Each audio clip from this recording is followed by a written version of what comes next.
pas à n'importe quel prix. Et ça, c'est ou comme ça, ou c'est sans moi. J'ai accepté cette mission d'entraîneur national parce que ça correspondait vraiment à des valeurs que je voulais véhiculer dans le sport. Ce sont des valeurs partagées parce qu'eux aussi ils veulent donner une image de la gymnastique différente.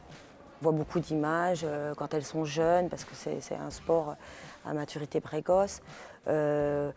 Qu'on tire sur la jambe, qu'on leur fait faire 10 000 tractions, qu'elles pleurent. Il y a eu des médailles comme ça, en ne leur donnant pas le droit à la parole, justement, qu'elles ne puissent pas s'exprimer, ne pas parler. Et il y a eu des résultats. Maintenant, je suis sûre que c'est plus possible. On ne peut plus faire la gymnastique comme ça.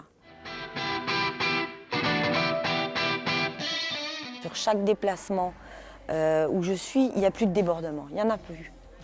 On peut élever le ton, c'est pas interdit de dire c'est pas bien ce que tu fais. Parce que c'est là où on n'est pas dans le monde des bisounours. C'est pas bien ce que tu fais, c'est de la merde, ok, mais tu n'es pas une merde. Tu n'es pas bête, tu n'es pas... T'es vraiment bête ou quoi? Là, tu attaques la personne. Et ça, j'ai mis en place, voilà, quand on a mis le projet en place, je dis, je ne veux plus de ça. Vous avez le droit d'être en colère. Vous avez le droit, en tant qu'entraîneur, de dire, je me suis donné comme un fou, je cherche, je rêve la nuit de gym, je rêve de planning. Mais vous n'avez pas le droit de l'humilier. L'humiliation, ça, c'est terminé. Ce qui était important, c'était la médaille pour l'entraîneur. Là, la médaille, ça doit être pour la gymnaste. Il faut absolument que son projet soit le sien.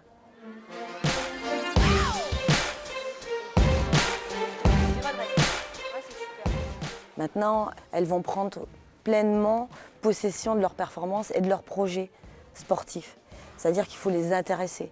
Il faut voilà, des objectifs qui sont fixés avec les gymnastes, en collaboration, en partage.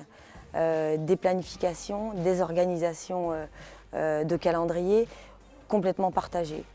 Et à ce moment-là, elles prennent possession de leur projet et elles s'engagent davantage et elles prennent du plaisir, elles sont concernées.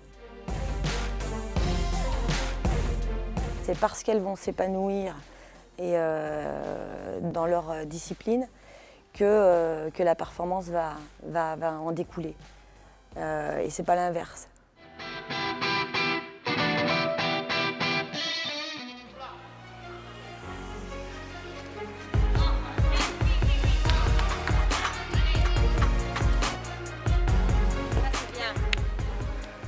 Elles ne peuvent pas vivre sereinement un entraînement difficile parce que c'est long, c'est dur, voilà, si on n'a pas les piliers familiaux autour de soi. On a vraiment eu le souci de délocaliser le moins possible les gymnastes, les enfants. On a plusieurs structures, donc une à Marseille, une à Saint-Étienne.